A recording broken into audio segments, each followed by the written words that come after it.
Hello, my friends. Welcome. I'm recording this from another one of my favorite spots in Santa Fe.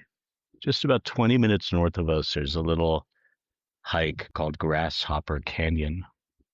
There's a little creek that runs through it. Sometimes there's a lot of water. There's been no precipitation this winter, so it's running pretty trickly. One of my favorite things to do on the hike is to just kind of go off the path. So right now I'm sitting leaning against this massive stone formation, and there's four redwoods right in front of me, just kind of hanging out. It's unseasonably warm, so because of the redwoods, it kind of smells like butterscotch. If you've ever done this, here's a fun thing. If you come up to like a Jefferson pine or a redwood and you shove your nose in the crevices or cracks in the bark, one of the ways you can tell if it's a Jefferson pine is if you inhale and it smells like butterscotch. There you go. We've all learned something today. So we are in our last month in Santa Fe, packing and selling off all of the things, getting ready to head out on adventures. Got back from Mexico a few days ago. The Mexico trip was beautiful in a lot of ways, and also a lot in a lot of ways. We ended up taking a day trip with our friend Jaylon to Guanajuato, about an hour away from San Miguel, but it happened to be on the Sunday that the Mexican government, I think, accidentally killed the head of one of the major cartels based in Jalisco and Puerto Vallarta. So I don't know if you remember, there was a massive conflagration on that Sunday, and we had no idea what was going on until people started calling and saying, like, hey, you guys need to get back to San Miguel. It ended up being totally fine, but really, really interesting to see how quickly Guanajuato just locked down.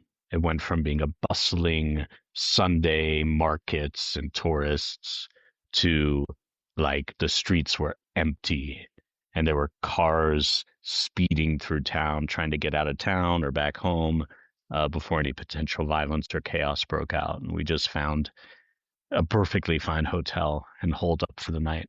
And a friend from San Miguel sent a driver for us in the morning. So it ended up being totally fine. And also such a powerful reminder of how quickly things can change, right? Of how much might be going on beneath the surface of a situation that all of a sudden can just bubble up and everything changes. The whole contour of your reality shifts.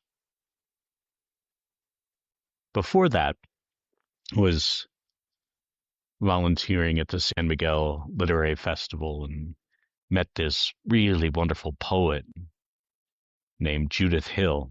And every morning she did these morning rites, but it ended up being morning poetry recitations. And one of the things that she said that really stuck with me is that the job of the poet is to sit in the fire of uncertainty. The job of the poet is to sit in the fire of uncertainty, and from that place of uncertainty and not knowing, to then allow words to form, allow connections to form. And as every day we recited poetry in this kind of call and response format, one of the things that became very, very clear is that poetry, particularly ecstatic poetry, poetry that comes from that place of not knowing, is almost like a leadership textbook for times when everything is shifting.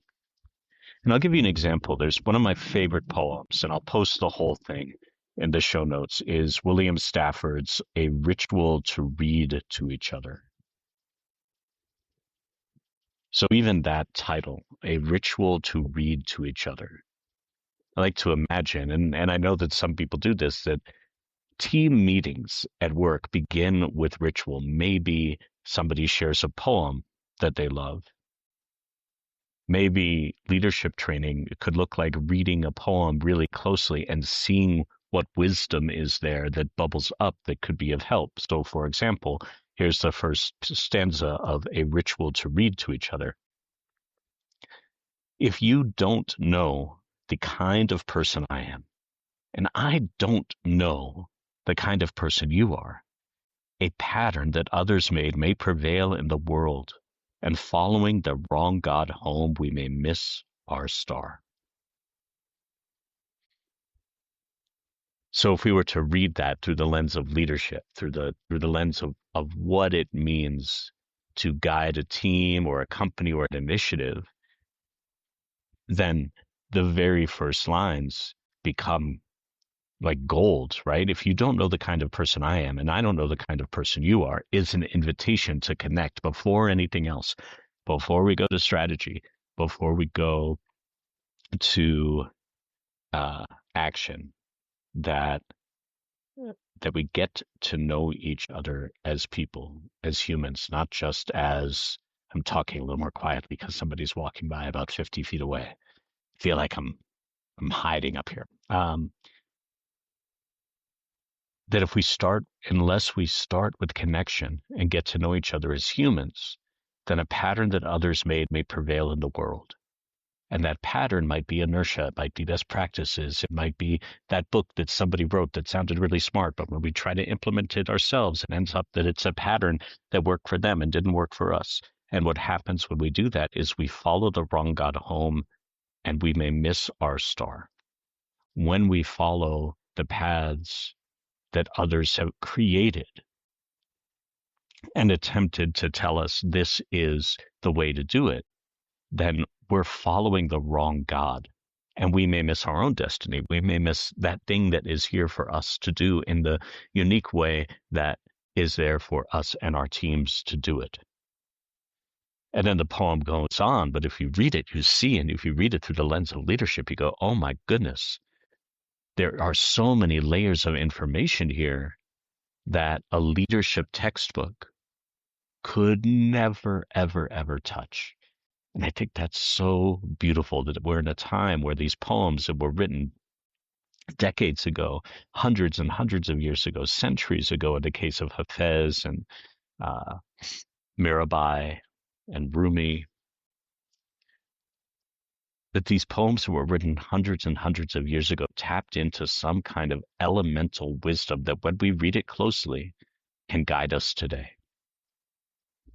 And it feels so much like that's what we need now, that kind of close attention, not to innovation or what's new or what's next, but to what has been, to the people who went really, really deep into the oceans of consciousness and came out with these beautifully honed multi-layered jewels.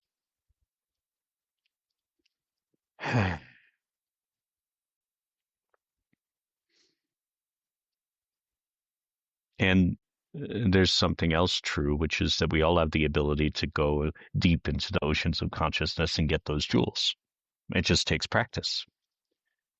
And that's very much what like the beyond strategy experiences that I've been offering are. It's very much what um, the quiet vision experience is designed to do.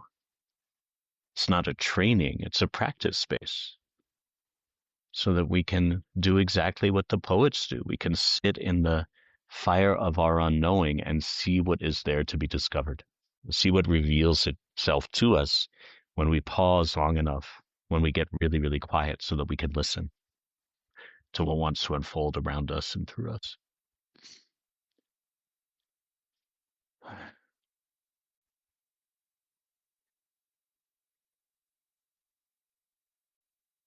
The name Quiet Vision is actually something that Julia and I came up with when we were looking for a name for the retreat we did right before COVID hit in 2020.